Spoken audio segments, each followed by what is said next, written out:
Novomeščani so bili sicer večino srečanja boljši nasprotnik, v drugem polčasu so vodili že za 20 točk, vendar so se Ljubljančani s serijo 19:0 povsem približali Krkašem, ki pa so v zaključku tekme le pokazali več zbranosti in vknjižili novo zmago.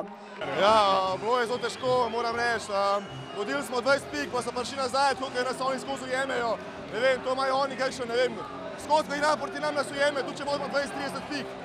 Mislim, da je danes malo težav, ker je naš najboljši igralec Zoran, bomo hitro razstavili napake, tako da evo, kaj sem jaz uskočil, probal sem ekipi pomagati, koliko sem lahko. Ja, zelo je pomembno, zdaj vodimo 2-1, gremo v Tivoli in jaz upam, da zmagamo tam in osvojimo na drugem terenu.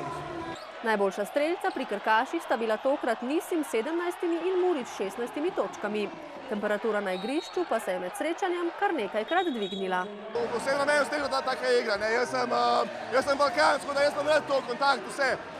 Upamo, da bomo tako igro pokazali tudi tale v Storica in se veselili tretjega zaporednega naslova. Ja, jaz mislim, da smo ravno tehnično napako v bistvu, ne vem, pač kriterij je bil takšen, kaj je, mi se nismo dali, šli smo v fajt in evo, na koncu smo zmagali. Tako da vodimo zdaj 2-1 in upam, da zmagamo.